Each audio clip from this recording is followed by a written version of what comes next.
San Juan Pablo II. Se trata de un programa especial realizado por el padre Antonio María Domenech, de la Diócesis de Cuenca y director en Radio María del programa Moral de Cada Día, los viernes a las 9 de la noche.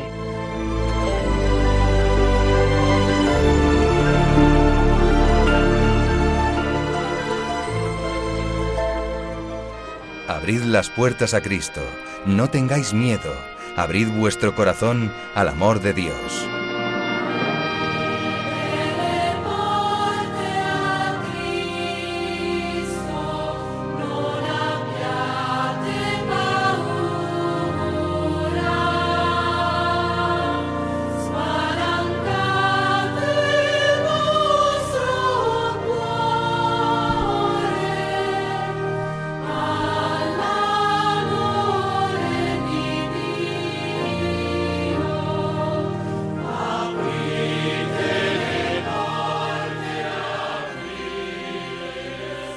El pontificado de San Juan Pablo II llenó el corazón de toda la Iglesia y de todos los cristianos de un entusiasmo lleno del amor de Dios, como había tenido él por la Virgen Santísima, por la Sagrada Eucaristía, por llevar la paz a todos los pueblos, por volar kilómetros y kilómetros para ir al último rincón del mundo a decirnos aquella frase: no tengáis miedo, abrid de par en par vuestras puertas a Cristo, la que había inaugurado su pontificado.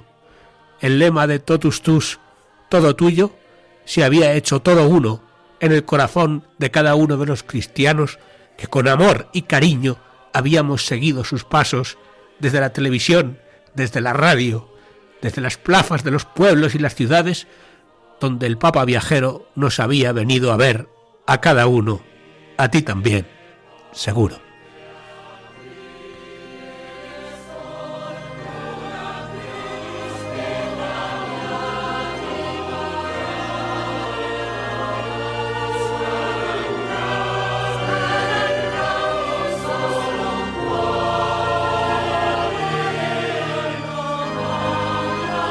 En la plaza de San Pedro del Vaticano, aquel 1 de mayo de 2011, fiesta de la Divina Misericordia, fiesta impulsada por él. Benedicto XVI lo proclamaba beato, el Papa Francisco lo proclamaría santo un día 27 de abril, también fiesta de la Divina Misericordia, también domingo, junto a San Juan XXIII.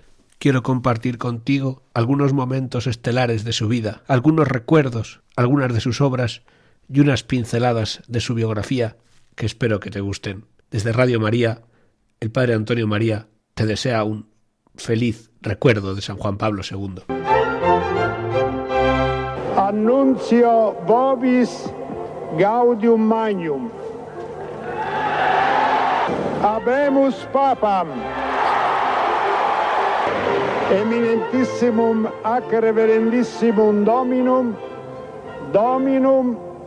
Carolum, Sancte Romane Ecclesiae, Cardinalem Wojtyła.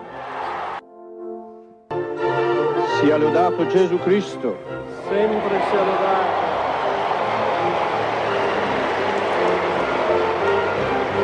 Carissimi fratelli e sorelle, siamo ancora tutti addolorati dopo la morte dell'amatissimo Papa Giovanni Paolo I. Gli eventissimi cardinali hanno chiamato un nuovo vescovo di Roma, lo hanno chiamato di un paese lontano,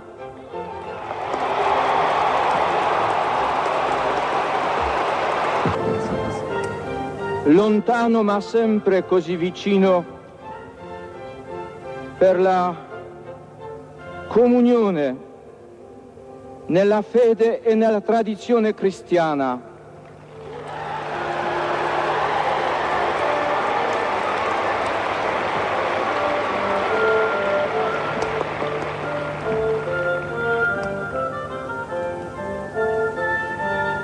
Io ho avuto paura di ricevere questa nomina, ma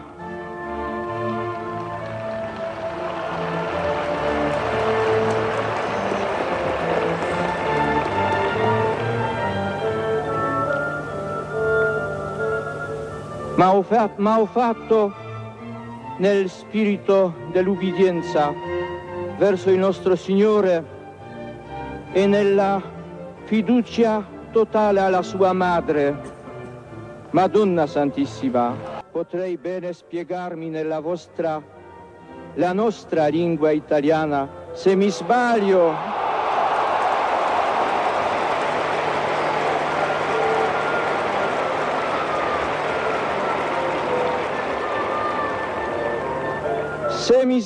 mi corrigerete.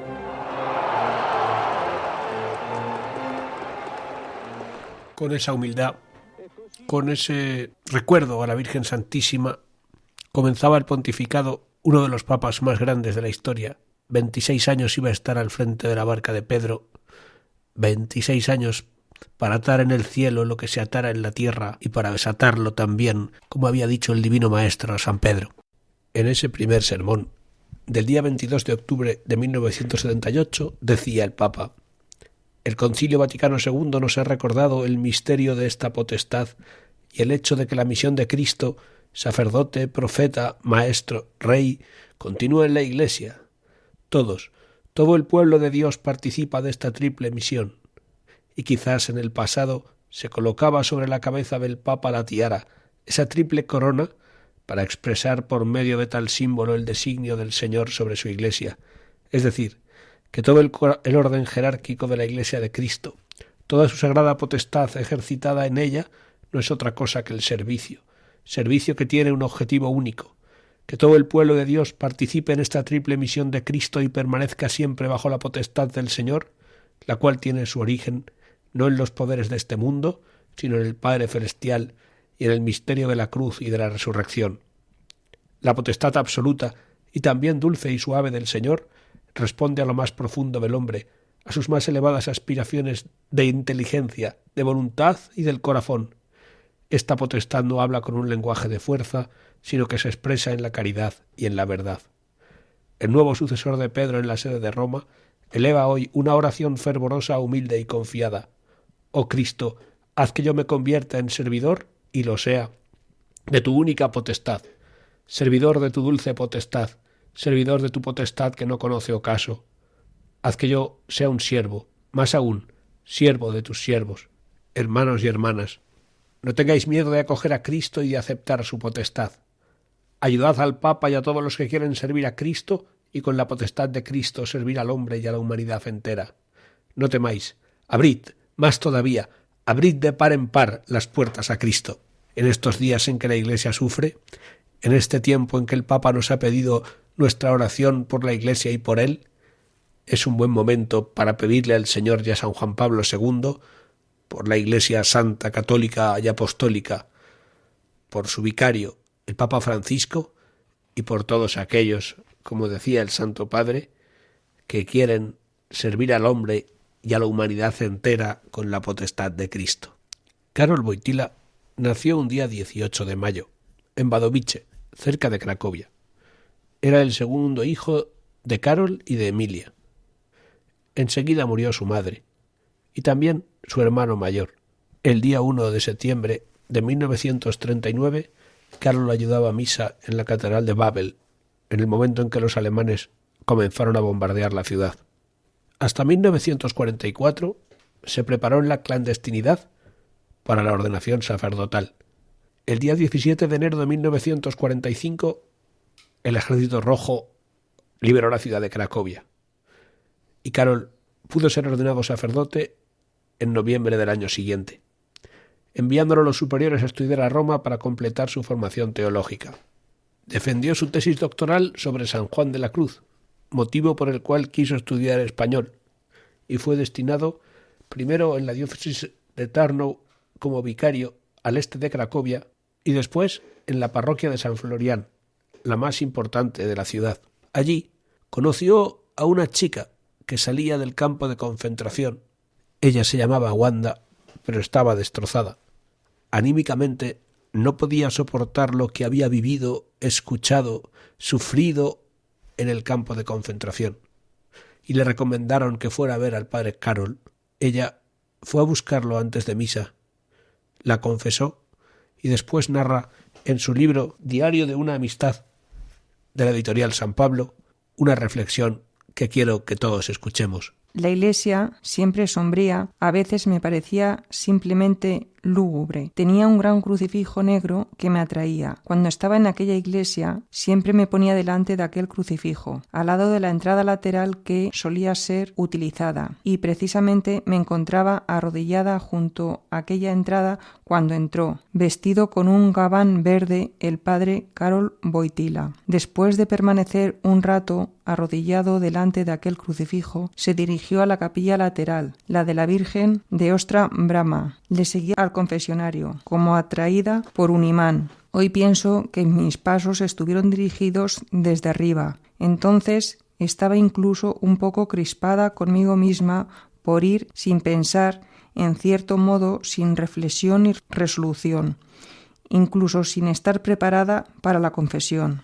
Un momento tan importante en la vida de un ser humano y una fuente de fuerzas vitales frecuentemente subestimada. Siempre supe que se trataba de algo imprescindible para el ser humano, el cual, sin absolución, no podría entrar en el cielo, en el que yo creía cuando no pensaba mucho en él. Siempre había considerado la confesión como una obligación, pero también como una señal del camino. Recuerdo que nuestro querido y adorable catequista y el sacerdote Florian Krasuski, que siempre nos sonreía afectuosamente, en cierta ocasión me preguntó durante la confesión: «Mi querida niña», siempre nos llamaba así, «¿estás segura de que quieres confesarte? Porque si no quieres, simplemente podemos conversar y te daré mi bendición. No estás obligada a confesarte». No estás obligada, mi querida niña. Puedes hacerlo. El Señor Jesús te espera. No me sentía obligada para nada y guardo gratos recuerdos de nuestra catequista. La confesión de la escuela me inculcó la conciencia de que en el confesionario el ser humano se encuentra con Dios. 4 años en el campo de concentración, sin confesión, no sé cómo fue para otras prisioneras. Para mí, aquella privación de la participación en los sacramentos fue otra prueba más de la deshumanización del sistema nazi, porque en toda la historia de la humanidad, antes de una ejecución, siempre se ha ofrecido a los condenados a muerte la posibilidad de encontrarse con Dios y, antes de que llegase el verdugo, un sacerdote visitaba al condenado. Los alemanes, los nazis, negaron incluso eso a las personas y, pese a lo que se supone que se trataba de una nación de creyentes, todas mis compañeras fusiladas o enviadas a la cámara de gas en el campo de concentración murieron sin confesión. Siempre había intuido la importancia de aquel sacramento. En el sacerdote veía al representante de la gracia sobrenatural, pero las experiencias con la confesión posteriores a mi regreso del campo de concentración me habían arrebatado la esperanza de encontrar un entendimiento humano y psicológico normal. Todos los exprisioneros como yo se sentían incomprendidos. Sobre el altar está la Virgen de Ostra Brama, una reproducción excepcionalmente bella. En la penumbra se puede ver su imagen con el resplandor de la corona, y allí estaba aquel sacerdote en el confesionario, tan pendiente, escuchando con tanta atención lo que decía, y también aquello que no podía expresar me embargó un sentimiento de estupor mezclado con incredulidad. ¿De verdad existía alguien capaz de reaccionar así? Alguien que cumplía sus funciones sacerdotales según lo escrito en los evangelios, dispuesto a acompañar al necesitado, no 5, sino todos los pasos necesarios, y a quien no le daba igual lo que le ocurriese al penitente, a esa alma que le había sido confiada. No ocurrió nada excepcional, pero la forma de comportarse, el tono y el contenido de lo que dijo, todo ello dio en el blanco de lo que era importante para mí. Inmediatamente estuve segura, porque él me entendía. Recuerdo que sentí un alivio increíble al saber que había alguien que me entendía, de alivio y paz. Este cuidado de las almas pudo acompañarlo en un especial celo por todos los países del mundo. A España vino muchas veces. Una de ellas Este es el momento en que el Papa sonriente aparece en la puerta del aparato y desciende hasta la tierra española, que va a besar por vez primera en la historia del papado entre los aplausos del público que había llegado hasta el aeropuerto.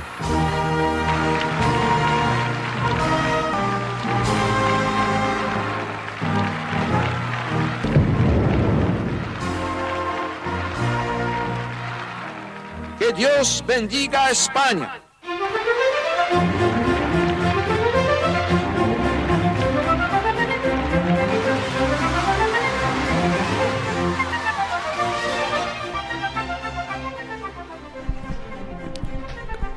Juan Pablo II, te quiere todo el mundo.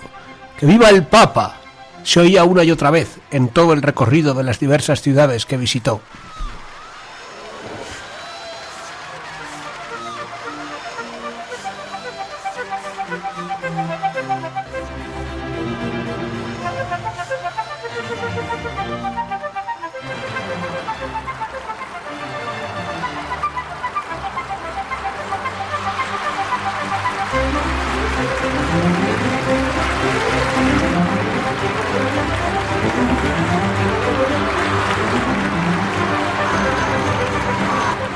Muchas gracias a todos. El Papa quiere a todos los españoles.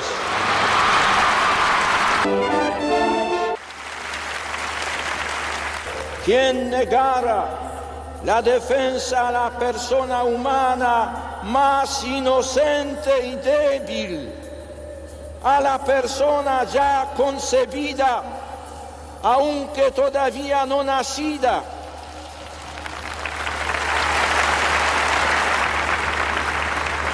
cometería una gravísima violación del orden moral. Nunca se puede legitimar la muerte de un inocente. ¿Qué sentido tendría hablar de la dignidad del hombre, de sus derechos fundamentales, si no se protege a un inocente o se llega incluso a facilitar los medios o servicios privados o públicos para destruir vidas humanas indefensas?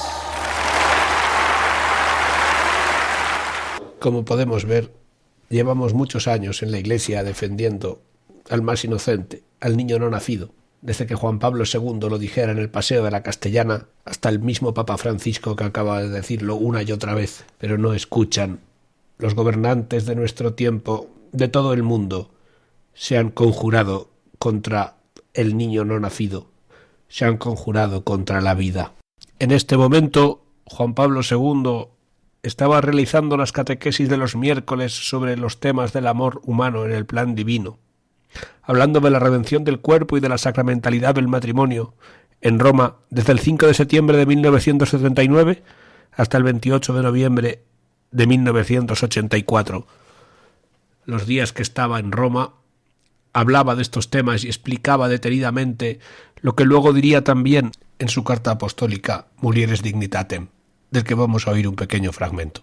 Antes que los apóstoles, María de Magdala fue testigo ocular de Cristo resucitado, y por esta razón fue también la primera en dar testimonio de él ante los apóstoles. Este acontecimiento, en cierto sentido, corona todo lo que ha dicho anteriormente sobre el hecho de que Jesús confiaba a las mujeres las verdades divinas, lo mismo que a los hombres. Puede decirse que de esta manera se ha cumplido las palabras del profeta: yo derramaré mi espíritu en toda carne. Vuestros hijos y vuestras hijas profetizarán. Al cumplirse los 50 días de la resurrección de Cristo, estas palabras encuentran una vez más confirmación en el cenáculo de Jerusalén, con la venida del Espíritu Santo, el Paráclito. Lo dicho hasta ahora acerca de la actitud de Cristo en relación con la mujer confirma y aclara en el Espíritu Santo la verdad sobre la igualdad de ambos, hombre y mujer. Se debe hablar de una esencial igualdad, pues al haber sido los dos tanto la mujer como el hombre, creados a imagen y semejanza de Dios, ambos son, en la misma medida, susceptibles de la dádiva de la verdad divina y del amor en el Espíritu Santo. Los dos experimentan igualmente sus visitas salvíficas y santificantes. El hecho de ser hombre o mujer no comporta aquí ninguna limitación, así como no limita absolutamente la acción salvífica y santificante del Espíritu. En el hombre, el hecho de ser judío o griego, esclavo o libre, según las conocidas palabras del apóstol, porque todos sois uno en Cristo Jesús. Esta unidad no anula la diversidad. El Espíritu Santo, que realiza esta unidad en el orden sobrenatural de la gracia santificante, contribuye en igual medida al hecho de que profeticen vuestros hijos, al igual que vuestras hijas. Profetizar significa expresar con la palabra y con la vida las maravillas de Dios, conservando la verdad y la originalidad de cada persona, sea mujer u hombre. La igualdad evangélica, la igualdad de la mujer y del hombre en relación con las maravillas de Dios, tal como se manifiesta de modo tan limpio en las obras y en las palabras de Jesús de Nazaret, constituye la base más evidente de la dignidad y vocación de la mujer. Pero no se desalentó nunca. Él sabía que en España no estábamos escuchando su palabra. Él sabía que los españoles vibrábamos por su amor y por su doctrina, pero quizás los gobernantes, la situación, el momento histórico o las componendas de poner primero el amor del hombre al amor de Dios no estaban dando fruto. Sin embargo, él no se cansó nunca. Él seguía viniendo. Viajó a España muchas veces, y la última, ya tan mayor, cuando canonizó a San Pedro Poveda y a la Madre Maravillas, volvió a repetir aquellas palabras que había dicho tantas veces sobre España, sobre la tierra de María, sobre el amor a nuestra Madre. No quiero que pase este día sin que recuerden aquellos que estuvieron allí las palabras con su misma voz. Pone la piel de gallina, emociona recordarlo. Cuánto quería el Santo Padre a su España bendita.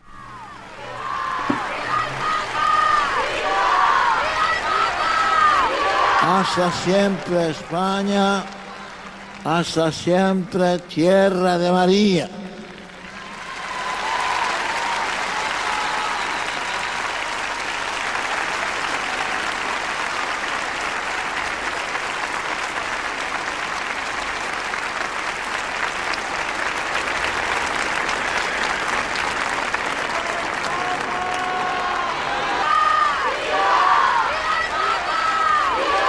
Hasta siempre España, hasta siempre tierra de María.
¿Con qué nos quedamos de San Juan Pablo II?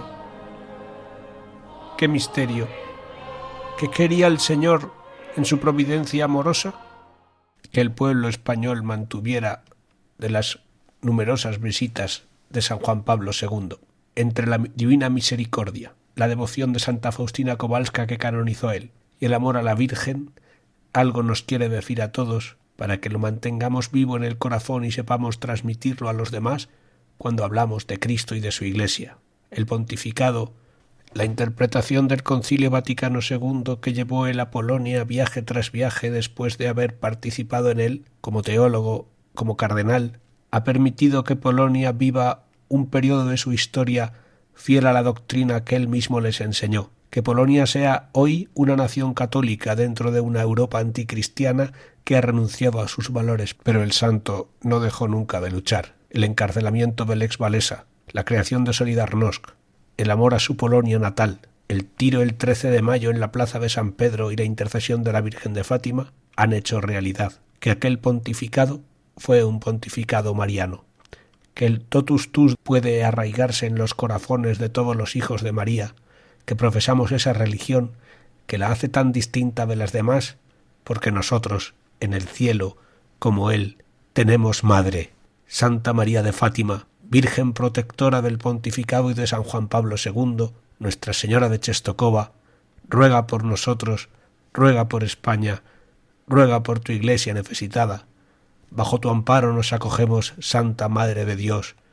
No desoigas las súplicas que te presentamos, Virgen Santa, gloriosa y bendita.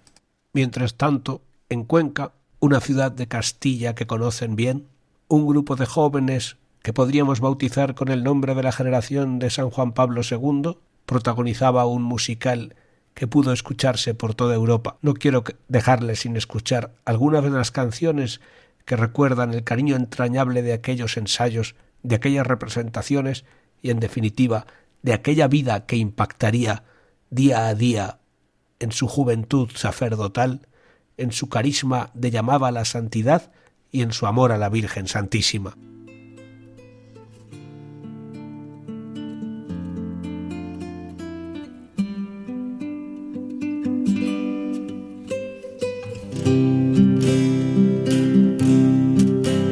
Es difícil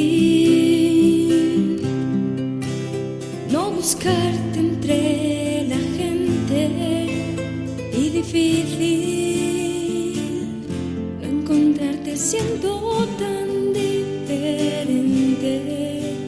Es difícil no ser consciente de tu brillo y tu luz, de eso que te envuelve.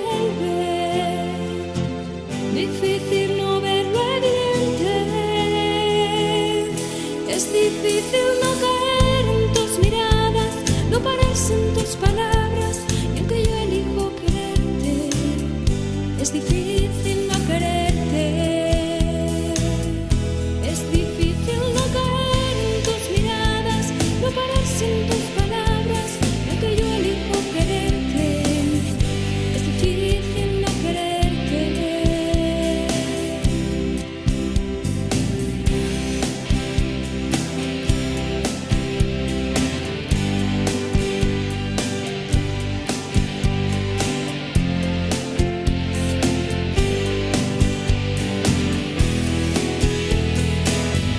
Es difícil no caer en tus miradas, no pararse en tus palabras, y aunque yo elijo quererte, es difícil no quererte.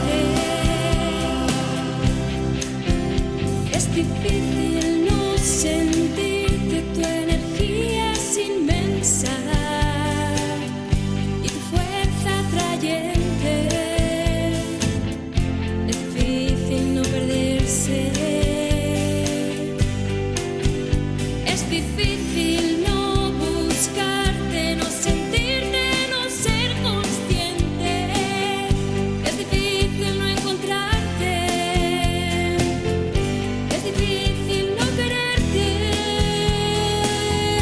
Es difícil no caer en sus miradas, no pararse en tus palabras, y aunque yo elijo quererte, es difícil no quererte. Es difícil no caer en tus miradas, no pararse en tus palabras, y aunque yo elijo quererte, es difícil no quererte.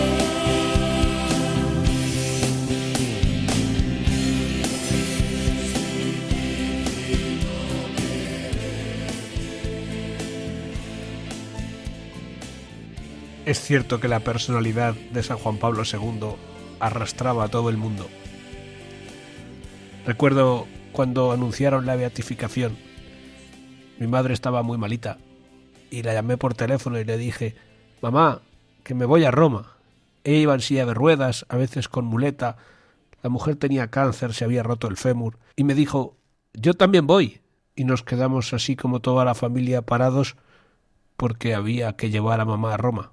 Gracias a eso pude ver la beatificación muy cerquita, rodeado de polacos por todas partes que habían venido a dar gracias a Dios por su santo, por el bien que había hecho a su tierra y a toda Europa. Voy ahora a leer algunos fragmentos de sus escritos más importantes, invitándoles a meditar sobre ellos, invitándoles a que de vez en cuando puedan coger los libros originales, no ya escuchar cosas del Papa, sino intentar leer aquello que escribió él. En diciembre de 1984 escribió una exhortación apostólica postsinodal titulada Reconciliatio et Penitentie, sobre la reconciliación y la penitencia, que terminaba así: al final de este documento se hace eco en mí y deseo repetir a todos vosotros la exhortación que el primer obispo de Roma, en una hora crítica al principio de la Iglesia, dirigió a los elegidos extranjeros en la diáspora, elegidos según la presencia de Dios Padre. Todos tengan un mismo sentir, sean compasivos, fraternales, misericordiosos, humildes. El apóstol recomendaba: tengan todos un mismo sentir, pero enseguida proseguía señalando los pecados contra la concordia y la paz que es necesario evitar, no devolviendo mal por mal ni ultraje por ultraje. Al contrario, bendiciendo, que para esto hemos sido llamados, para ser herederos de la bendición. Y concluía con una palabra de aliento y de esperanza: ¿y quién os hará mal si fuereis celosos promovedores del bien?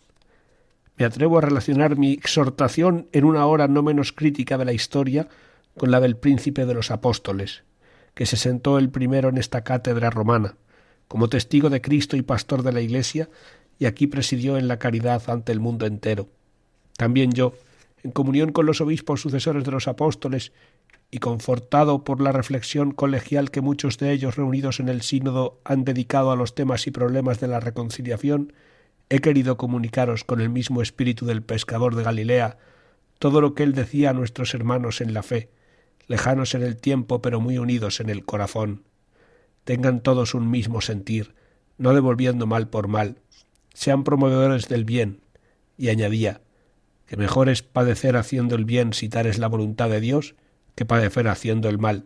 Esta consigna está impregnada por las palabras que Pedro había escuchado del mismo Jesús y por conceptos que eran parte de su gozosa nueva: el nuevo mandamiento del amor mutuo, el deseo y el compromiso de unidad, las bienaventuranzas de la misericordia y de la paciencia en la persecución por la justicia, el devolver bien por mal, el perdón de las ofensas, el amor a los enemigos. En estas palabras y conceptos está la síntesis original y trascendente de la ética cristiana, o mejor y más profundamente, de la espiritualidad de la nueva alianza en Jesucristo. Confío al Padre rico en misericordia, confío al Hijo de Dios hecho hombre como nuestro Redentor y Reconciliador, confío al Espíritu Santo, fuente de unidad y de paz, esta llamada mía de Padre y Pastor a la penitencia y a la reconciliación. Que la Trinidad Santísima y Adorable haga germinar en la Iglesia y en el mundo la pequeña semilla que en esta hora deposito en la tierra generosa de tantos corazones humanos, para que, en un día no lejano, produzca copiosos frutos. Os invito a volver conmigo los ojos al corazón de Cristo, signo elocuente de la divina misericordia, propiciación por nuestros pecados, nuestra paz y reconciliación, para recibir el empuje interior, a fin de detestar el pecado y convertirse a Dios, y encuentren en ella la benignidad divina que responde amorosamente al arrepentimiento humano. Os invito al mismo tiempo a dirigiros conmigo al corazón inmaculado de María, Madre de Jesús, en la que se realizó la reconciliación de Dios con la humanidad. Se realizó verdaderamente la obra de la reconciliación porque recibió de Dios la plenitud de la gracia en virtud del sacrificio redentor de Cristo. Verdaderamente, María se ha convertido en la aliada de Dios en virtud de su maternidad divina en la obra de la reconciliación. En las manos de esta Madre, cuyo fiat marcó el comienzo de la plenitud de los tiempos, en quien fue realizada por Cristo la reconciliación del hombre con Dios y en su corazón inmaculado, al cual he confiado repetidamente toda la humanidad, turbada por el pecado y maltrecha por tantas tensiones y conflictos, pongo ahora de modo especial esta intención, que por su intercesión la humanidad misma descubra y recorra el camino de la penitencia, el único que podrá conducirlo a la plena reconciliación. no sé si meditamos suficientemente el misterio de la reconciliación. No sé si confesamos lo suficientemente a menudo que el corazón de Jesús merece, después de nuestras ofensas, quizás no directas, pero sí olvidos, que muchas veces no hemos sabido evitar o hemos mirado para otro lado. Quisiera contarles una experiencia del Museo del Prado. Muchas veces los niños no son conscientes de las ofensas que hacen al corazón de Jesús porque tampoco son grandes. Y de nada sirve que les digamos que lo coronan de espinas o lo flagelan porque no se sienten identificados. Allí en el Prado hay un cuadro muy grande, se llama La Caída, o también El Pasmo de Sicilia. El pintor es Rafael y no firmó en el lugar acostumbrado, sino que en el camino por el que va Jesús andando al Calvario, cuando cae, los sayones le escupen, le empujan, los romanos le azotan, se ve una piedra donde ha tropezado Jesús. Él firma allí en la piedra como diciendo: yo te hago caer, Jesús, yo te hago caer, Maestro. Quizás la piedra es chiquitita, quizás nuestro pecado es pequeño, al menos de vez en cuando, pero el hecho de que sea pequeño, por ser nuestro corazón tan amado por Él, no quita que le hayamos ofendido mucho, porque muchas veces las ofensas de los que más quieres son las que más duelen. No te ofende el que te insulta, que no conoces, te ofende el que te ignora cuando es de los tuyos, el que había comido y bebido contigo, el que se sentaba a tu mesa, el que te conocía del todo y había vivido contigo largos años. Ahora mira para otro lado, como hacemos nosotros con Jesús. Perdónanos, Señor.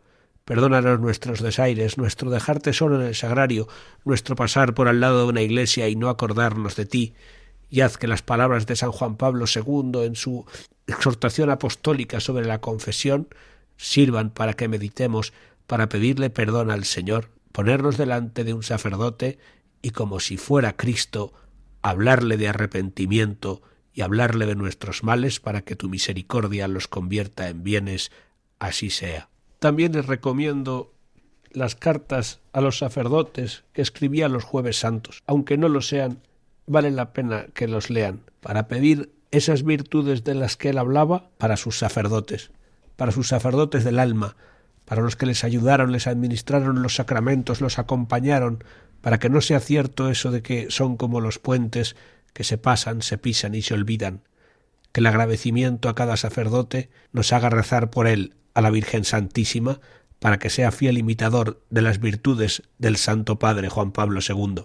Ningún sacerdote, decía el 13 de marzo de 1982 en Nigeria, puede desarrollar bien su ministerio si no vive en unión con Cristo. Su vida, como la de Cristo, debe caracterizarse por la abnegación, el celo por la difusión del reino de Dios, castidad perfecta e ilimitada caridad. Todo esto es posible sólo cuando el sacerdote es una persona de oración y de devoción eucarística. Al rezar la liturgia de las horas en unión con la Iglesia, encontrará fuerza y alegría para el apostolado. En oración silenciosa ante el Santísimo Sacramento, se sentirá constantemente renovado en su consagración a Jesucristo y confirmado en su compromiso permanente del celibato sacerdotal. Invocando a María, la Madre de Jesús, el sacerdote será apoyado en su generoso servicio hacia todos los hermanos y las hermanas de Cristo en el mundo. Sí, el sacerdote no debe permitir a las necesidades pasajeras del apostolado activo que atropellen su vida de oración. No debe estar completamente ocupado en el trabajo por Dios, de suerte que corra el peligro de olvidar al mismo Dios. Se recordará que nuestro Salvador nos ha advertido que sin Él nada podemos hacer. Sin Él podemos pescar durante toda la noche, pero no coger nada. En 1979, al año de ser elegido, había dicho: «Lo que el pueblo espera de vosotros, sacerdotes, más que de ningún otro, es la fidelidad al sacerdocio. Esta es un modo de hacer conocer a la gente la fidelidad de Dios. Esta la hace fuerte para ser fiel a Cristo a través de todas las dificultades de la vida, las dificultades que la gente siente en su matrimonio. En un mundo tan marcado por la inestabilidad como el de hoy, nosotros tenemos necesidad de más signos y de más testigos de la fidelidad de Dios en relación con nosotros y de la fidelidad que le debemos a Él. Hay algo que causa gran tristeza a la Iglesia, una angustia frecuentemente silenciosa, pero grande en el pueblo de Dios, cuando los sacerdotes desmayan en la fidelidad de su compromiso sacerdotal. Este antisigno, este antitestimonio, está entre los motivos del retroceso de las grandes esperanzas de nueva vida que brotaron de la Iglesia del Concilio Ecuménico Vaticano II. Por el contrario, el concilio ha aconsejado a los sacerdotes y a toda la Iglesia una oración más intensa y frecuente, porque se nos ha enseñado que sin Cristo no podemos hacer nada, y la fidelidad de la inmensa mayoría de los sacerdotes ha demostrado con claridad aún mayor y con un testimonio tanto más patente la fidelidad de la Iglesia a Dios y a Cristo, testigo fiel. El saludo con el que el sacerdote inicia la liturgia eucarística, la comunión del Espíritu Santo esté con todos vosotros, se convierte en su programa. El sacerdote es el portavoz y el transmisor de esta comunión. Por eso debe cultivar en sí mismo una actitud de fraternidad y de solidaridad. Debe aprender el arte de la colaboración, de la puesta en común de experiencias, de la ayuda recíproca. Como parte viva del presbiterio que se ciñe en torno al propio obispo, debe sentirse continuamente llamado a una proyección misionera a los que están lejos, hacia quienes todavía no forman parte del único redil. Así, el amor a la Virgen, el amor a la oración, el amor a la Eucaristía forman parte de las virtudes fundamentales de toda su vida.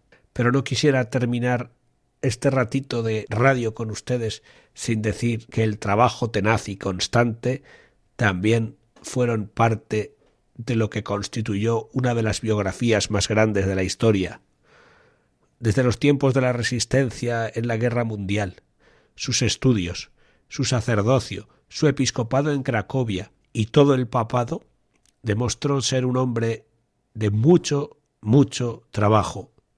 Hoy nos cansamos de todo y nos quejamos de más. Él muchas veces lo solucionaba trabajando, viajando, reuniéndose. Que el tiempo de la oración no nos haga perder el tiempo del trabajo, ni tampoco el tiempo del trabajo perder el tiempo de la oración. San Estanislao de Kostka, un santo jesuita como nuestro Papa de ahora y polaco como nuestro santo de entonces, decía que estaba deseando que vinieran a su habitación cuando estudiaba para poder ayudar a los demás. Y cuando ayudaba a los demás, prefería que se acabara pronto la tarea para poder seguir estudiando. Así se armonizan el deber, la caridad y la oración, porque con Dios hay tiempo para todo. Pero quizás os gusten más sus obras biográficas. Levantaos vamos, Don y Misterio, Cruzando el umbral de la esperanza, Memoria e identidad, son libros de recomendada lectura en todas las casas cristianas. Si no sabes qué regalar, si no sabes qué leer, no dudes en coger alguno de estos. En el capítulo de la vocación de Levantaos vamos, explica el significado de Czestochowa para él. Dice que es un sitio especial para los polacos. En cierto sentido, se identifica con Polonia y con su historia, sobre todo con la historia de las luchas por la independencia nacional. Aquí se encuentra el santuario de la nación, llamado Jasna Góra, Claromonte. Este nombre, que se refiere a la luz que disipa las tinieblas, adquirió un significado particular para los polacos que vivieran en los tiempos sombríos de las guerras, de los desmembramientos territoriales y de las ocupaciones. Todos sabían que la fuente de esta luz de esperanza era la presencia de María en su milagrosa imagen. Así sucedió, quizás por primera vez durante la invasión de los suecos, que pasó a la historia con el apelativo de diluvio. En aquellas circunstancias, algo significativo, el santuario se convirtió en una fortaleza que el invasor no logró conquistar. La nación consideró este hecho como una promesa de victoria. La fe en la protección de María dio a los polacos la fuerza para derrotar al invasor. Desde entonces, el santuario de Jasna Góra se ha convertido en cierto sentido en el baluarte de la fe, del espíritu, de la cultura y de todo lo que determina la identidad nacional. San Juan Pablo II nos muestra cómo el amor a la patria no está reñido en ningún caso con el cristianismo, con el amor a Dios, con el amor a la Santísima Virgen, y menos en una tierra como la nuestra, en la tierra de María. Pero San Juan Pablo II prefirió luchar por la cultura polaca que todos querían que desapareciera en los tiempos de las guerras mundiales que con los tanques y las bombas. Se dedicó al teatro, se dedicó a la literatura, estudió español y eso le permitió ir por todo el mundo hablando en todas las lenguas que sabía en su idioma original de la misericordia de Dios y del amor de la Virgen Santísima a todas partes, sin miedo, sin mirar en peligros, jugándose la vida y viajando horas y horas con la salud ya muy mermada. Y también destaca su interés por el ecumenismo. Quiso extender también por el pueblo de Israel el amor al nacimiento de Jesucristo en todos aquellos que le profesaron respeto y le custodiaron en sus viajes a Tierra Santa. En una ocasión le explicó el rabino de Roma lo que había ocurrido en Polonia. En tiempos de la guerra, una señora se acercó a otra y le dijo: «Mira, yo soy judía. Me van a coger enseguida los nazis. Te dejo aquí a mi hijo. Cuídalo, por favor». Se marchó y no lo volvió a ver. Aquel niño pasó a ser como de la familia.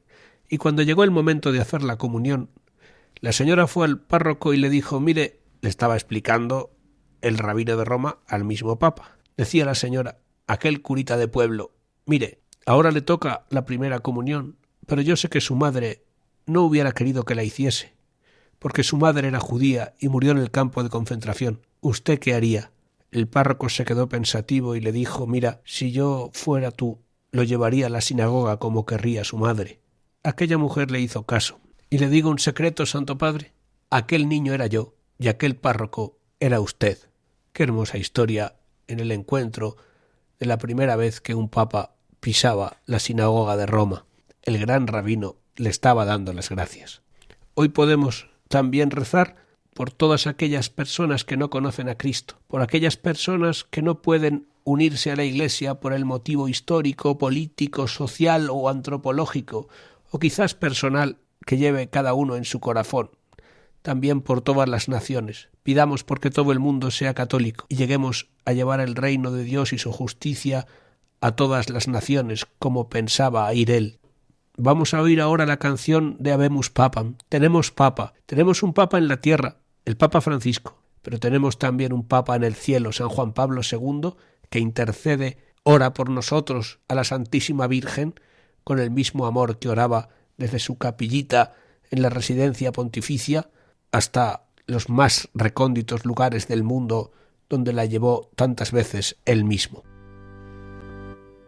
Habemus Papam, Habemus Papam. Hemos elegido al sucesor, deja todo en sus manos, que desde ahora te guíe el Señor. Nunca pude imaginar, jamás lo habría dicho, en la vida no hay capricho y estás tuyo el azar. Si quisiste tú que un día yo siguiera este camino, en mi libertad el destino te tomó a ti de llorar. Y aún hoy me sorprendo, y aún hoy me pregunto, ¿cómo puede ser que entre tantos me elija a mí el Señor? Puede ser cierto que Él quiera que de la Iglesia sea yo la cabeza, el Papa, de Pedro el sucesor.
Y no estaría completo un reportaje sobre San Juan Pablo II si no dijéramos que cuando tengan la oportunidad de ir a Fátima, en el museo que hay en la misma plaza de la Basílica, vean la corona que ponen solo para las fiestas, donde está la bala que atravesó el costado de San Juan Pablo II y la quiso regalar porque sabía seguro que había sido la intercesión de la Virgen María de Fátima en su día 13 de mayo, la que le había salvado la vida, junto a la mano de la monja que tuvo el coraje de ponerla delante de la pistola porque si no, aquel sicario profesional no hubiera fallado habiendo disparado a quemarropa. Los médicos del Gemelli hicieron lo que pudieron también y no se olvidó él de darles las gracias. La oración de toda la Iglesia también acompañaría aquella súplica de la Madre Bendita que tanto quiso desde siempre. Terminemos levantando el corazón a Dios con esperanza para pedirle por esta Iglesia suya, para pedirle que el Santo Padre Juan Pablo II haya sacado los frutos en cada uno de nosotros como tú, Jesús dulcísimo, lo sacaste de él en cada momento de su vida y de su muerte. Yo no les voy a oír contestar, pero creo que es el momento. Juan Pablo II, te quiere todo el mundo. ¡Viva el Papa!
Finaliza así en Radio María este programa especial acerca de la figura de San Juan Pablo II.